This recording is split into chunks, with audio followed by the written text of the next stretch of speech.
She may run again this weekend, although she's nominated at Air, but she will be balloted out, so we're just waiting to hear from Marco. We'll hear from him tonight. We had Collini run 4th. He's also nominated for this weekend at Wolverhampton. However, we're not sure whether he's going to run either, so stay tuned to the website for that. We had Schwassons run at Geelong. She finished 8th. She resumed from a spell. She just blew out of fitness the last 100 metres, but she ran a good race. We had Clemo finish 2nd, stepped up to the 2200 metres, and he ran a really good race, and Craig Newell was really happy with him, so he'll be running again in a couple of weeks. Espresso finished 12th in the Bobby Lewis. She didn't appreciate running in between horses, and she had a fair bit of traffic around her. And she's also going to step up to 1400 metres next start, so we'll keep you posted on where she'll be running next. And we had 2 winners over the last couple of days. We had Evans at Donald. She ran a really good race. It's been a long time coming for this horse, so she's posted a win. And we had Manitrust yesterday at Mornington, a city class meeting. He finished off 1st, and there was a big bunch of owners there to celebrate that win, so it was really good. So tomorrow, Friday, at Ararat, we've got Tokyo Tower racing. She's stepping up another 100 metres. She's going to race over 1300 metres. Again, she's going to be looking for more distance, so keep an eye out on her. Flying Paris is resuming from a spell. Short Espresso, he's going up there. Hopefully he can get a win and lift his rating up so he can come back into the city. It's a city class race. And Royal Fantasy, she may run as well, but we just have to wait to see if it's any scratching. She's an emergency. On Saturday at Caulfield, we've got Firehouse Rock stepping up to a 1700 metre race. He's had 2 starts so far for a 2nd and a 3rd. Jumps from barrier 8, and it's a super Vobis race, so there's an extra bonus money on that, so we're really hoping he can score this race. And we've got Crackerjack King contesting the Group 1 Underwood Stakes here. Again, increasing his distance to 1700 metres from barrier 5. Monday, these are nominations, so have a look at the website for acceptances. They'll be out tomorrow. We've got Happy Highway at Echuca, Linden Doom, Social Media, and Sir Dylan, all at Echuca. So while I may be here by myself, I do have one special guest, and they say that behind every great man there is... No, that's not right. Well, maybe there is an even better man, but behind Craig Williams is a very good jockey manager in Mark Guest, and I'm going to welcome Mark Guest. Welcome, Guesty. Hey, Shona. Good. Thanks, Good to see you. Thanks for popping in. All right. Yeah. So... Team's going well? Your team? Yeah, so's yours. Yeah. Collingwood? Oh, that team. Oh, I'm in Australian. Oh, Blood, so. ATB. Yeah, the team is going well. How was Collingwood? Not too good. I think we'll wait till next year, or maybe the year after, or maybe even 10 years. Yeah, we'll talk about that. Yeah, that's not here for that. Yeah, no. So for those of you who don't know, this is Guesty, my bestie. We've been friends for about 10 years or so. Yes, that's right. Yes. Been an interesting mine. friendship. We're so lucky. That's right. Yeah. So for those of you who don't know, Guesty is Craig Williams' agent. And what does that entail? Oh, well, there's... where do I start? You've got handling all these rides. That's the most important thing, to really organise Craig, because he's such a professional in how he wants things run. Rides are the most important thing. I sift through all the nominations every day, and not just in Victoria, but I'm talking through New South Wales, any state in Australia where Craig's going to be. Even if he's not going there in the immediate future, I've got to be looking out for those horses. Craig looks at them as well, but with the jockey and the amount of form that Craig does, he doesn't have a lot of time to really go through all the nominations. So that's one of the biggest jobs, sifting through all the nominations and trying to pick out all the right horses. And then obviously they compete of course they compete all the time, so you're watching races every day to try and find the right horses to put Craig on. And hopefully we're going to get him in some more ATB horses as well. Yeah, and you've also got to watch the form as well internationally, because he jets off every now and then. Yeah, well, that's right. I remember when Darren Dance approached Craig last year and myself, and he talked about Dandino, and we had a look at those replays. Obviously, we knew of him, but obviously, you know, with a great connection that Darren and Craig have had in recent times, he thought Craig would be a great chance to partner Dandino, but we wanted him to come out and see how the horse went, and then obviously if Craig was happy, he'd ride him, and he did so. So I mean, it's very important to keep a handle on all the international horses like all the time, because we know there's especially right through the summer in England and even the early part of the autumn. These horses are getting ready to come out for our cups, or potential horses, and a lot of agents in Australia are buying horses from overseas. So it's most important to get a handle on how good you think they are and profile each horse.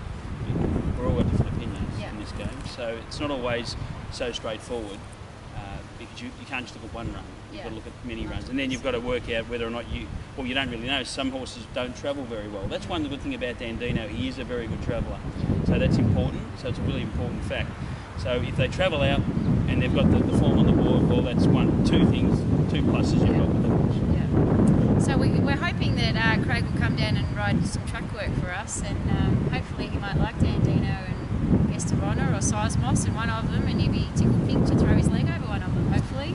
Well, yes. I mean, I can't make that decision. Craig, obviously, he's ridden many a good horse, and he'll have the. He rode Dandino recently over in England. And Guest of Honour. Yeah, and Guest of Honour, and he said those horses felt really well. Yeah. But you never really know until they do travel out. Yeah, that's right. So they've got the travel, and then acclimatising once again. So, but at least he knows Dandino, and he's had to sit on Guest of Honour, so he's got an idea of how those horses are. So it's always important in my experience with Craig that he sits on horses first, and then gets some sort of guide to how good they are. Yeah.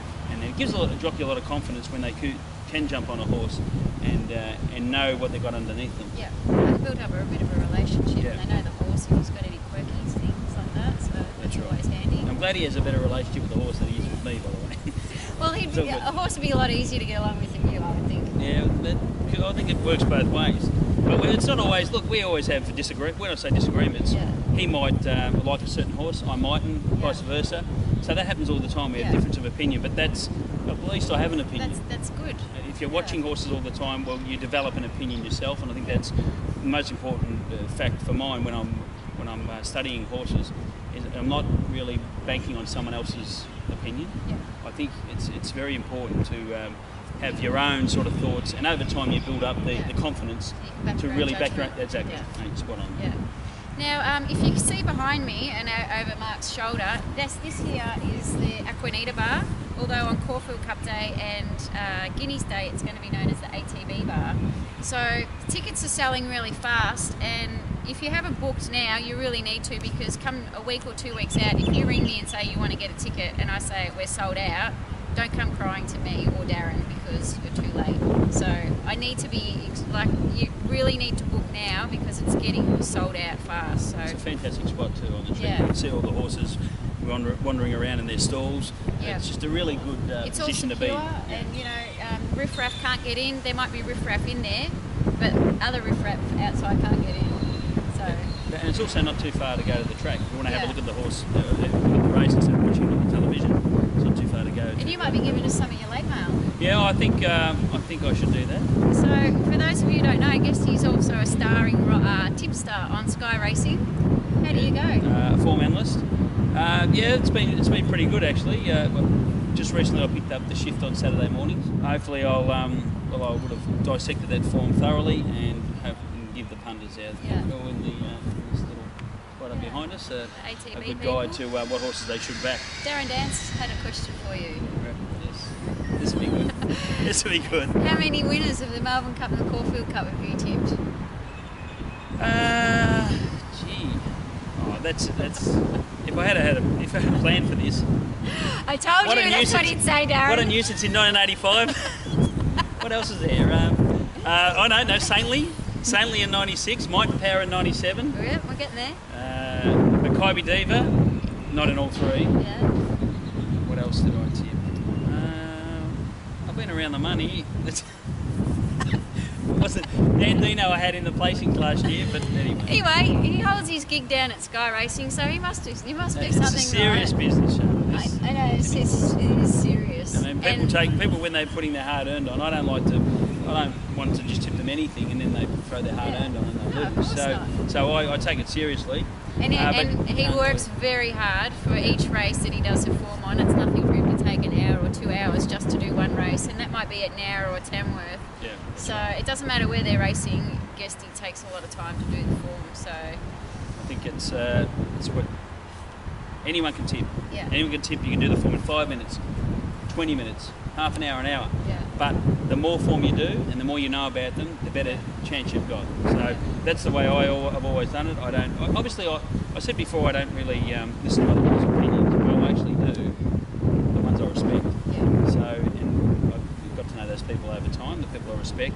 But I go to the track, I look at them in the mounting yard, so I've got a handle on it anyway. So as much as I do listen to other people that do a lot of form off the track, they're not on track a lot of the time, so they don't know certain things I might have seen. Like from last Saturday, for instance, there was horses that weren't fit, 100% fit, but they started favouring. Now, I'll know this, but I haven't gone out and said, oh, these are the horses that weren't fit on Saturday, but I know that in my own mind. So they could come to the races the next time they race, and they could be 10 or 12 to 1, whereas they might have been $3 or $4, and they know they're a lot fitter. So those are the little 1%ers, well, they're even more than 1%, but they're very important facts to know about a racehorse. And so being on track is an advantage, but not everyone can spare the time to go on track and look at all the horses and know what they're looking at.